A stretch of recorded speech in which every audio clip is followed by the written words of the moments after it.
Bismillahirrahmanirrahim. Assalamualaikum warahmatullahi wabarakatuh. Selamat datang di Dimensi Horor. Kali ini aku akan melanjutkan cerita yang berjudul Solo Hiking di Gunung Sumbing, karya Patrick Etnik Balakarsa. Oke, kita lanjutkan ya.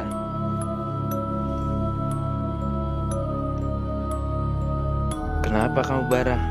Kamu gak kenapa-napa kan? Tanya Alwi ternyata sudah di sampingku. Dengan nafas yang masih tersengal, aku mencoba menenangkan diri ini dengan sedikit meminum air mineral itu. Bagaimana juga, raga ini terasa lelah setelah melihat kejadian demi kejadian yang hanya kusaksikan dalam mimpiku ini. Gak apa-apa kok bro, cuma mimpi saja, ucapku. Sambil menaikkan alisnya, Alwi berkata, "Bagaimana tak cemas? Orang kamu dari tadi teriak-teriak ketakutan. Sudah aku bangunkan tetap saja.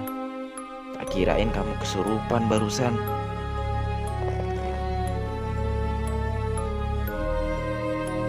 Tak kusalahkan kalau Alwi merasa cemas.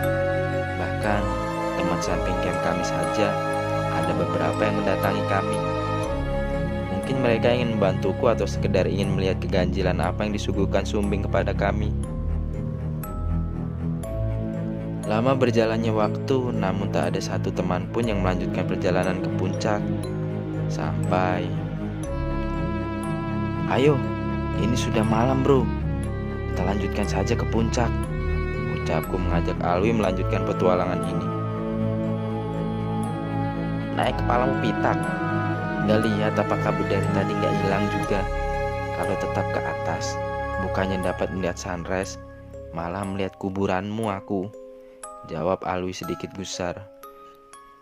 Ku coba mengeluarkan kepalaku dari resleting tendaku. Ingat, resleting tenda yang kubuka, bukan resleting celana. Oke, lanjut. Kabut yang tebal dan terbilang tebalnya masih memenuhi area pos 2 itu. Bahkan jika boleh kuterka, jarak pandang kita saja hanya kurang dari 2 meter.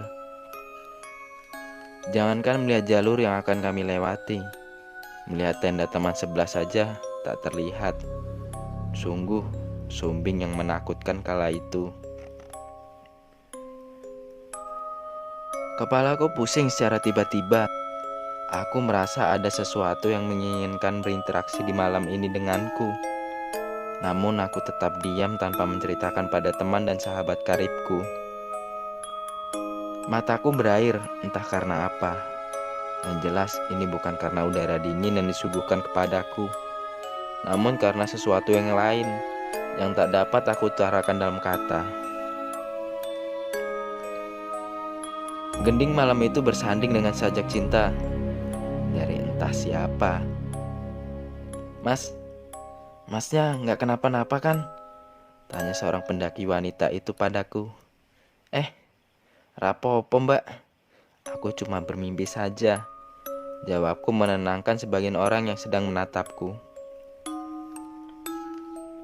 Malam tetap berselimutkan embun tebal. Aku dihampiri oleh sesosok wanita muda. "Mas yang tadi teriak-teriak ya mas, boleh ngobrol bareng?" ucap wanita itu.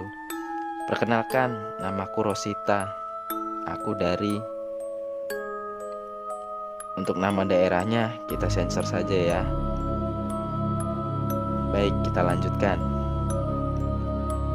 Sinar rembulan tak dapat kulihat kala itu. Hanya embun tebal dan selalu tebal.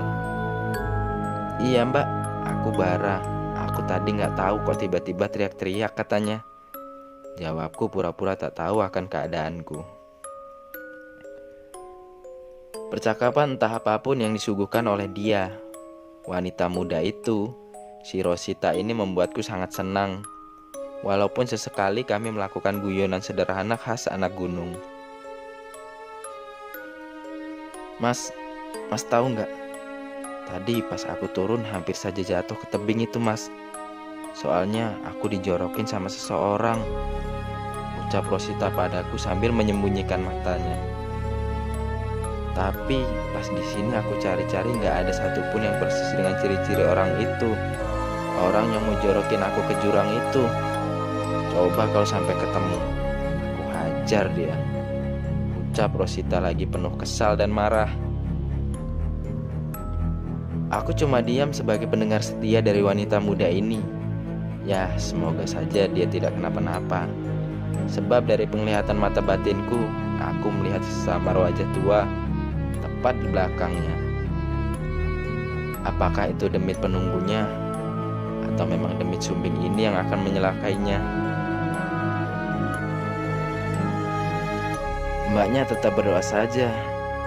Nggak usah jalan kalau belum benar-benar aman, karena treknya berkabut. Ucapku menyautinya. Alwi kulihat tetap berkutat dengan HT, sang alat informasinya itu. Tak tahu kenapa Hentel King yang mempunyai antena panjang itu telah lama menemaninya sebagai anggota penjaga gunung K itu. Aduh, kenapa ya bro? Dari tadi di Sumbing, nih alat gak fungsi sama sekali. Kemersek pun tidak, alias hening bro. Ucap Alwi seraya memutar dan menekan tombol gelombang frekuensinya. Memang Alwi yang aku tahu doyan akan bercanda. Waktu itu dia banyak diam, karena sibuk mencari dan membetulkan frekuensi dari handle telkinya.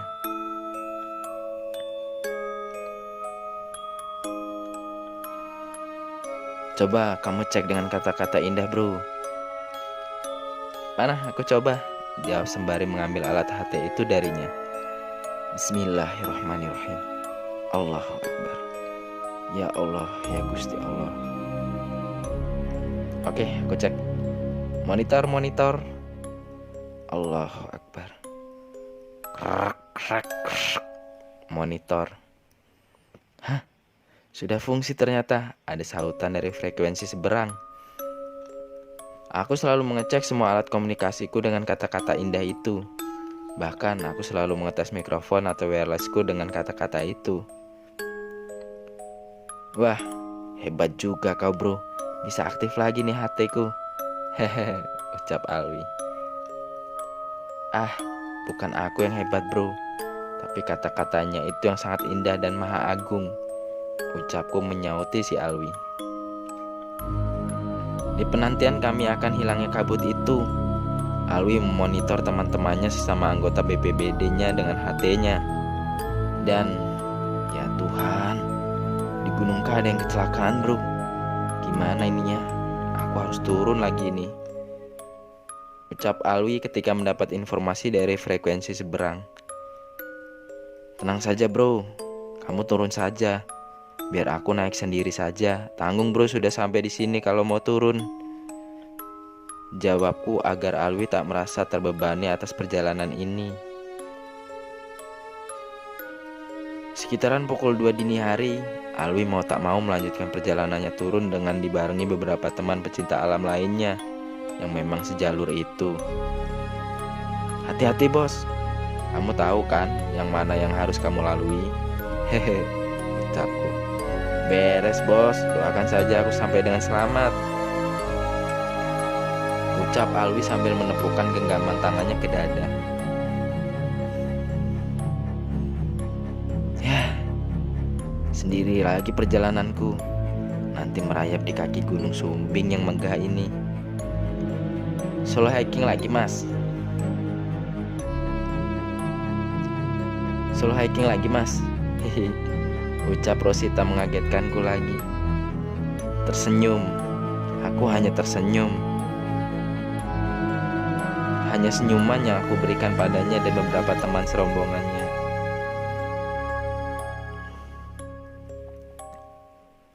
Loh, kamu gak ikut turun tadi mbak?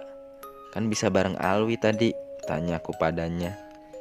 Tidak mas, aku turun kalau sudah hilang saja itu kabut. Sekalian pengen lama-lama di pos 2 ini. Ini mas, ada kopi sama sisa mie rebus ala Chef Rosita. Hihi, ucapnya seraya menyodorkan gelas aluminiumnya dan wadah mie panas itu. Terima kasih mbak, jadi enak ini sayanya. Haha, Ucapku yang memang pencinta kopi dan mie rebus rasa bayar. Artinya rasa bayar alias gratisan. Kulahap dan kunikmati mie itu dengan mendengar nyanyian dari para pendaki di sana. Kurang lebihnya seperti ini. Di sini senang, di sana senang, di Sumbing pun hatiku senang. Ya, kira-kira begitu. Hangat mie dan kopi hitam plus sebatch merek kerbauku sangat nyaman sekali. Sempat kupikir ada seseorang yang sangat menginginkan sebatch merek kerbau ini. Namun sampai sekarang aku belum mengiriminya. Memang aku super sibuk. Sampai aku pun tak dapat mengiriminya sebatch kerbauku. Atau aku ini pelit dan medit bin pecirit. Aku tertawa dan tersenyum pada diriku sendiri. Tak terasa pagi sudah menyeruak di pos 2. Sinar tipis mentari pagi sedikit mengusir kabut tebal di lokasi pos 2 ini. Sebagian pendaki sudah membereskan huniannya yang terbuat dari parasut itu. Carrier sudah dijajarkan pada setiap rombongan. Apakah nanti ada yang naik? Batinku bertanya. Semoga saja ada teman yang nanti bisa aku ajak bicara ketika naik ke atas. Batinku bersuara lagi. Aku bersihkan tempat tidurku itu. Aku lipat dan kumasukkan tenda domku ke dalam carrierku.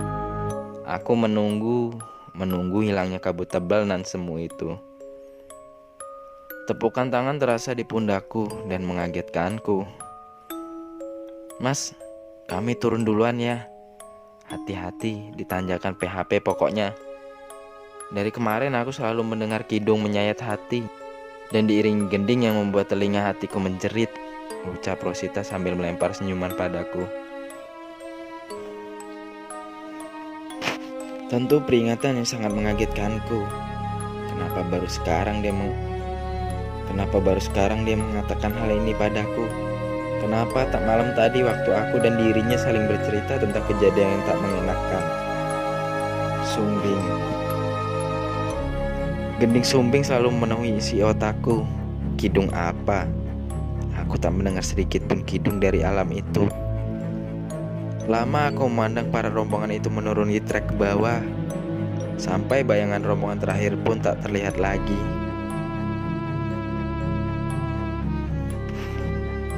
Bayangku lagi tak dapat kunalar dengan kata. Kenapa semua orang turun ke bawah dan tak satu pun yang akan naik? Hanya aku sendirian di jalur yang sebenarnya ramai tapi agak sepi itu. Aku sendiri berarti yang ke atas, ucap tanyaku pada batinku. Lama sebenarnya aku berdiam di pos 2 ini, bukan hanya menunggu hilangnya kabut, namun juga mencari teman agar aku tak sendirian. Namun sampai sekitar tengah hari, aku tak mendapati satu pendaki pun yang akan naik ke atas. Dan akhirnya aku beranjak pergi. Berdetak jantung ini tak tahu kenapa. Ya, kalau dipikir-pikir, memang sedikit menakutkan kalau aku melakukan solo hiking di cuaca yang berkabut. Namun, sudah hampir tengah hari tetap tak ada seorang pun yang naik ke atas. Daripada di sini kedinginan, mending aku jalan saja. Siapa tahu ada yang camp di atas, ucapku dalam batin.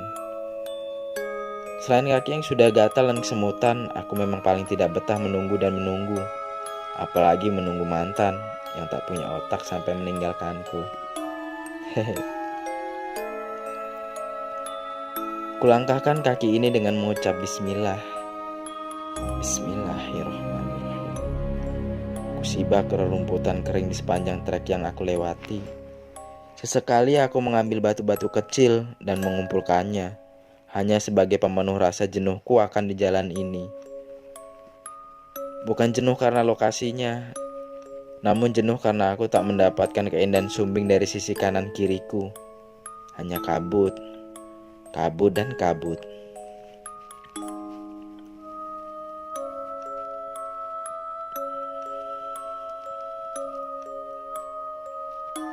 Sesekali juga aku menyanyikan lagu-lagu mesra saat ini. Kemesraan bukan karena rasa resahku akan kabutnya wahai sumbing, namun karena gundahku akan gending yang selalu menyertai setiap gerak tubuhku ini. Aku tetap tak menghiraukan gending itu, agar aku tak terpengaruh akan rasanya. Rasa diselimuti aura demit penguasa sumbing. Sampai hahaha, aku terkejut dengan adanya 3 pemuda yang tiba-tiba melintas entah dari mana. Yang jelas itu merupakan selatan di arah mata angin. Waduh, ngagetin saja anak-anak itu. Siapa sebenarnya mereka kok muncul dari hutan mati? Ucap mimik kecilku.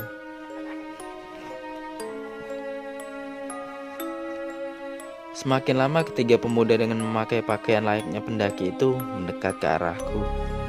Namun aku tak melihat kepala mereka. Mereka menutup sebagian kepalanya dengan kain, entah apa itu. Namun mata mereka memerah dibaluti hitam di sekitar mata mereka. Dan dari mana, Mas? Mau makan sama kami nggak? Ucap salah satunya menawariku makanan. Kalau mau sini, kita makan bareng di sini. Ucap laki-laki berjaket biru itu sambil agak membentakku. Kenapa ada pendaki yang tak punya sopan santun seperti ini? Mereka bertiga seakan memaksaku ikut makan dengan mereka. Anu mas, aku sudah makan tadi di bawah, jawabku menolaknya.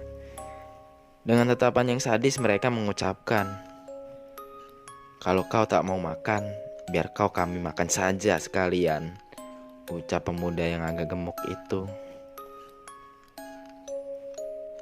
Seketika mereka membuka buntalan putih itu, dan kulihat bangkai manusia dikeluarkannya dari buntalan mereka.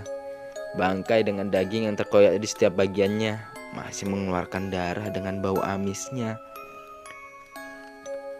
Bahkan aku hampir memuntahkan isi perut ini seketika melihat isi buntalan yang akan mereka makan itu. Dibukanya penutup wajah dari masing-masing pemuda itu. Dan jancuk, ucapku dalam hati.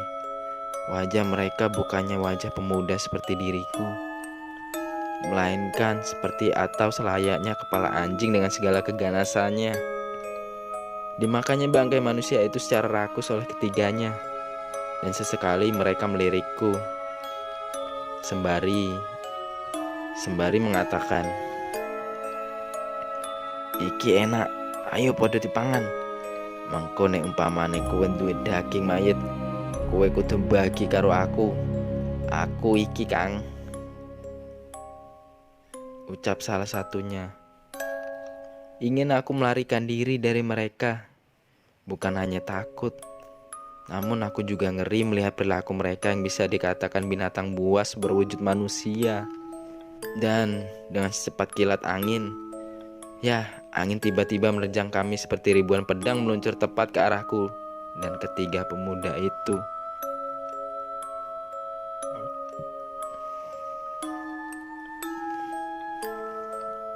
Aku terpental dan hampir jatuh ke tebing di sebelah kananku. Dan kulihat sesosok putri dengan kepala celeng dengan iringan gending itu. Mungkin dialah yang disebut Dewi Ratampi. Dia melayang dan diselimuti kabut di sekitarnya. Bangsa demit asu, ngopo kowe gawe rusuh ning lemah kekuasaanku? Artinya, bangsa setan anjing hutan, kenapa membuat rusuh di tanah kekuasaanku? Ucap Dewi Celeng. Apa ora bosan kowe kabeh ngerusak tanah kekuasaanku iki? Artinya, apa tidak bosan kamu semua merusak tanah kekuasaanku ini? Ucapnya lagi. Tanpa babi bu lagi, ketiga pemuda berkepala anjing itu menyerang Dewi Celeng. Dan terjadilah pertempuran, sama persis dengan pertempuran yang aku saksikan di kala mimpi itu. Di kala mimpi di pos 2 kemarin. Ketiga demit manusia anjing itu tanpa komando langsung menyerang Dewi Celeng. dengan cakar yang keluar dari jari tangan mereka. Pertempuran yang menyajikan kilatan-kilatan cahaya merah menerangi suasana sore tanpa matahari itu. Aku menyaksikan pertempuran mereka dalam diam. Namun ada sesuatu di pisau yang melekat di pinggang ini yang mendorongku untuk ikut andil dalam pertempuran yang sangat sengit itu.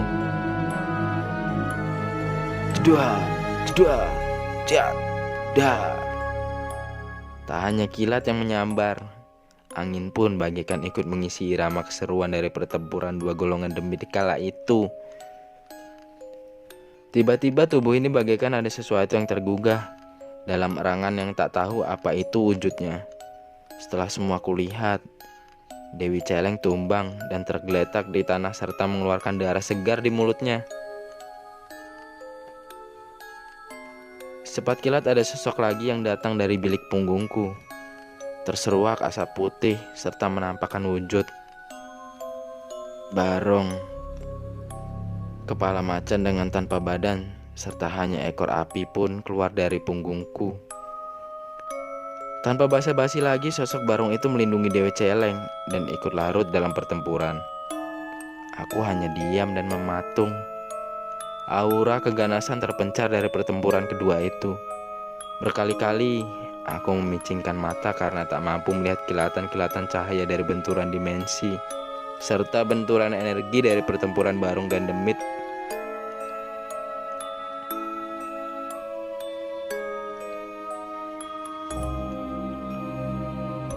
Lama sampai pada puncaknya, ketiga demit manusia anjing itu terkapar dan meminta ampun di bawah pusaran awan hitam. Barong, ampunilah kami berjanji tak akan melukai junjunganmu itu. Ampunilah kami berjanji tak akan melukai junjunganmu itu, ucap salah satu demit manusia anjing itu. Dan tak lama sosok Barong pun langsung melesat ke balik punggungku, disertai awan putih yang mengikuti dan mengekor padanya. Demit anjing itu langsung lari tunggang langgang, meninggalkanku dan lari ke bawah menuju utara mata anginku. Matur suwun sanget calanang, aku Dewi Ratampi. Aku Dewi Ratampi pamit wangsul. Artinya terima kasih banyak anak laki-laki. Aku Dewi Ratampi pamit pulang, ucap Dewi Celeng padaku. Apakah ini mimpi? Namun kenapa aku tak tidur kalau ini mimpi? Aku menyaksikan semuanya di sekitaran hutan kayu mati. Ya, di bawah tanjakan PHP. Aku menyaksikan dan merasakan sendiri kengerian itu. Namun aku tetap tak percaya dengan apa yang telah aku lalui barusan. Aku melanjutkan perjalananku, walau kaki dan tubuhku serasa panas. Bagaimana aku bisa seperti ini? Apakah ini yang dimaksud dengan salah satu temanku? Inikah yang dimaksud dengan masuk ke dimensi gaib setengah nyata? Tak bisa aku beberkan pengalaman ini dengan logika dan akal sehatku kala itu. Aku tetap melanjutkan perjalananku sampai di puncak Sumbing dengan 3371 mdpl itu. Di puncak yang sangat dingin itu aku menemukan banyak sekali teman-teman pecinta alam. Di puncak tak kulihat satu orang pun yang aneh melihatku. Mereka bersikap biasa saja. Hanya naluriku yang tak nampak sehat. Aku menikmati puncak Sumbing dengan rasa ngilu dan hancur rasa badan ini. Padahal aku setiap naik Sumbing tak merasa capek dan payah. Namun kali ini benar-benar membuatku meringkuk dalam beban yang teramat berat. Mas, kamu gak apa-apa? Kok pucat sekali? Ini silahkan minum kopi dan mie. Sekalian, kalau mau masnya bisa mendirikan tenda di sebelahan dengan kami, ucap seseorang gadis padaku dan beberapa temannya menyambutku. Aku kaget ketika melihat beserta para teman-temannya di sebelah dia, dan aku mengucapkan kalimat. Namun,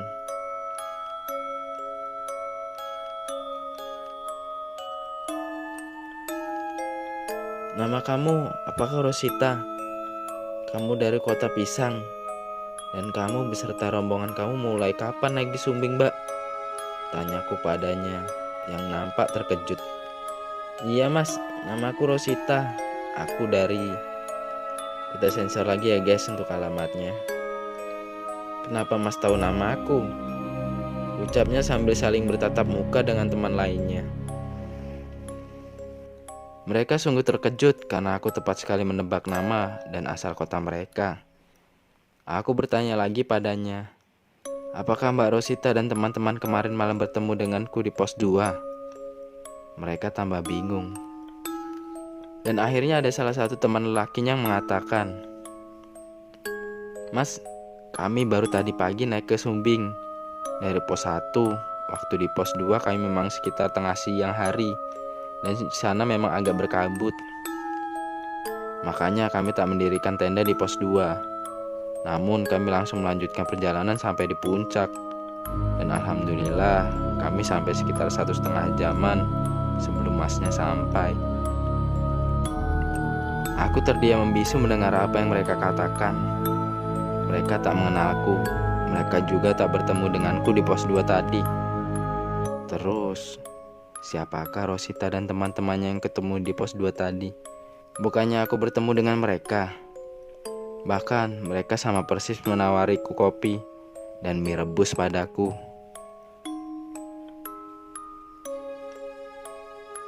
Padahal yang aku tahu mereka turun dari pos 2 tadi siang.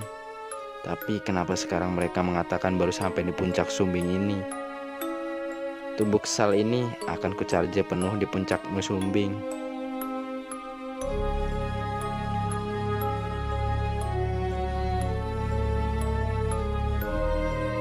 Baiklah, sekian cerita untuk bagian kedua yang berjudul Solo Hiking di Gunung Sumbing, karya Patrick Etnik @Balakarsa. Untuk mendengarkan cerita selanjutnya di bagian ketiga, jangan lupa klik like, subscribe, dan tombol loncengnya untuk mendapatkan notif terbaru dari channel kami. Terima kasih. Wassalamualaikum warahmatullahi wabarakatuh.